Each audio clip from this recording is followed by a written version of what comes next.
Hello everyone, this is Simran and I hope you all are doing well.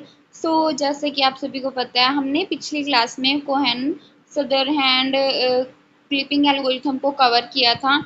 सो आज हम उसके base पे एक न्यूमेरिकल प्रॉब्लम्स को न्यूमेरिकल क्वेश्चन को सोल्व करने का ट्राई करते हैं, डिस्कस करते हैं इसको कि कैसे जो हमारा एल्गोरिथम है वो हमारी न्यूमेरिकल प्रॉब्लम्स को सोल्व करता है।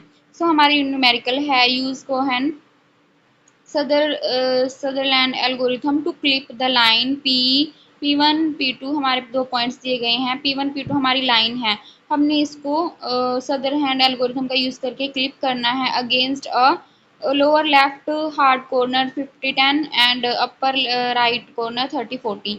सो जैसा कि आप सभी को पता है ये हमारा लेफ्ट टॉप कॉर्नर होता है और ये हमारा राइट बॉटम कॉर्नर है। हमने हमारे पास गिवन है P1 70-20, हमारे पास P2 गिवन है 110। अगर हम इसको एक कोऑर्डिनेट में डिपिक्ट करना चाहें तो हम इसको ऐसे शो कर सकते हैं, ये हमारी लाइन है और ये ऐसे हमारे जो पॉइंट्स हैं उसको ऐसे मतलब इस रीजन से उसको ऐसे कट कर रही है उनको। लोअर लेफ्ट में हमारी वैल्यू है 50 और 10 एंड जो अपर लेफ्ट है उसमें हमारी वैल्यू है 30 और 40। सो हमने देखना है कि किस पॉइंट पे कैसे मतलब ये लाइन कैसे इस क्लिपिंग व्यू के अंदर होगी, कितनी उसके आउटसाइड होगी।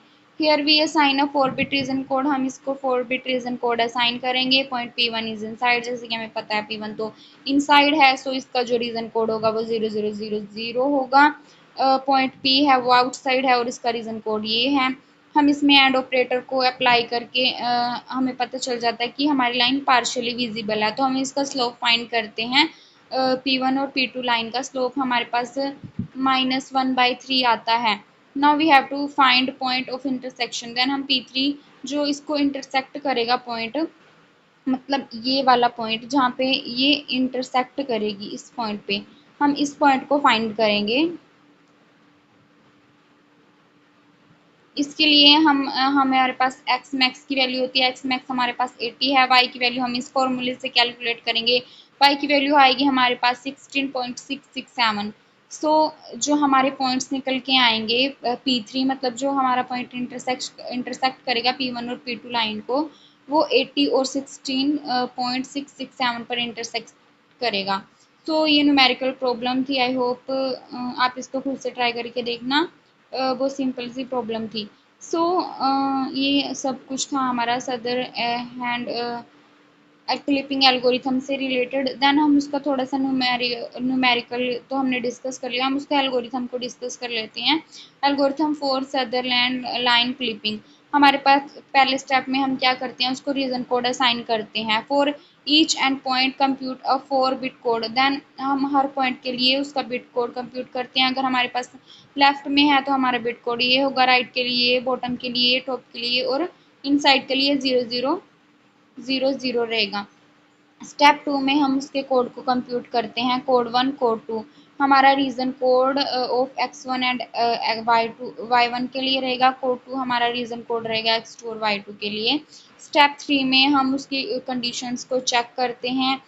चेक कैसे करेंगे, केस 1 में हमारे पास ट्राइवल एक्सेप्ट, अगर हमारे पास कोड 1 कोड 2 00 हैं, बोथ पॉइंट्स इनसाइड एंड मतलब हमारी लाइन जो है वो इनसाइड है और हमारे दोनों पॉइंट इनसाइड है, हम उस लाइन को एक्सेप्ट करेंगे और शो करेंगे। केस 2 में ट्राइवल रिजेक्ट, अगर हमारी 0 के इक्वल नहीं आते हैं तो हमारी लाइन कम्प्लीटली आउटसाइड है और हम उसको रिजेक्ट करेंगे। अदरवाइज हमारी केस 3 में तो पार्शियल है, लाइन पार्शियल इनसाइड और पार्शियल आउटसाइड है।